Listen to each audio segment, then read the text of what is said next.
Truth or Fake means we welcome by the big board Maya Yataghène. Great to see you, Maya. Here in France, the killing of Quentin Deranque last week has heightened tensions ahead of next month's municipal elections. Online speculation moves faster than the investigation, with a viral manhunt unfolding before any official arrest. Maya, tell us what has been happening.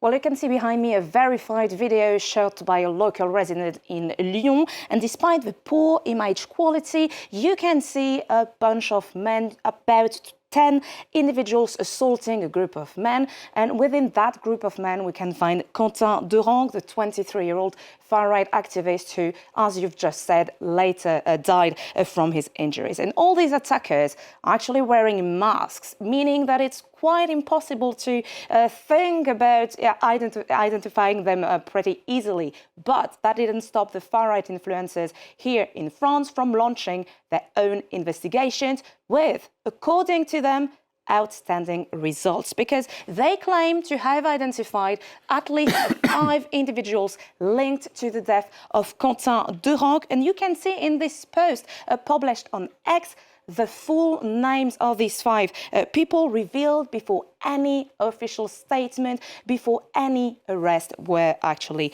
made. According to them, these people actually all members of a group called La Jeune Garde, Young Guard. It's an anti-fascist movement that was later dissolved by the French government in June, meaning that they're no longer allowed to organize any public gatherings. And the author in the post right there concludes with this sentence: "Let justice take its course, otherwise others will take matters into their own hands." And within hours, well, personal details have been doxed, meaning that private accounts, personal photos, even home addresses for some of them have been revealed online, released to the public, started to circulate online, and that exposed them and their families to online harassment as well as threats.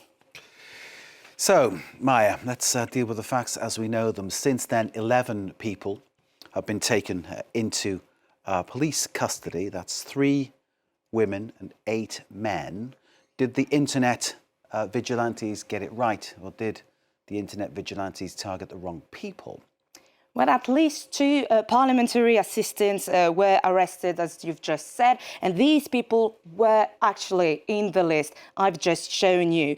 These 2 parliamentary assistants were parliamentary assistants to a far-left French MP, Raphaël Arnaud, and that person co-founded the movement I've mentioned earlier, La Jeune Garde, Young Guard. However, during his press conference, the prosecutor in Lyon urged caution, because he said that no criminal investigation can be conducted on the basis of online rumors, obviously. Case in point with a name appearing on that list. The name is Blandine B. Take a look at this post. It's been deleted now by the French far-right influencer Damien Rieu, but in that tweet, he posted old pictures of Blandine B, who was a member of the Young Guard, and he highlighted that jacket, green jacket, that resembles another jacket on the attack footage that you can see right there. And he then asks, "Blandine, where were you on that day?" Others immediately accused the father of Blandine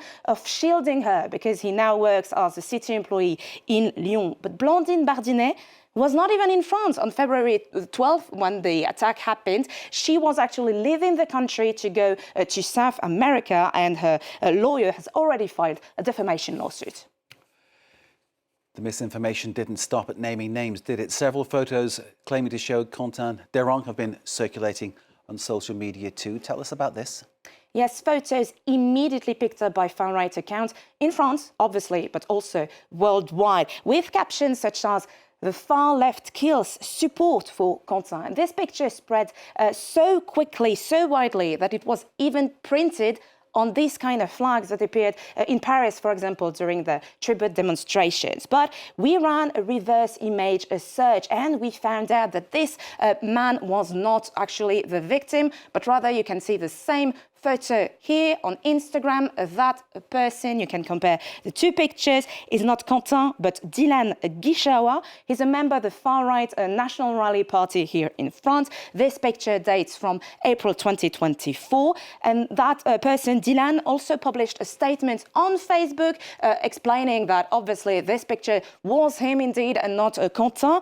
And he denounced the misuse of his identity. In reality, the only true picture, real picture of the victim, Quentin, has been actually released by the family and then published on newspapers such as Le Figaro here in France.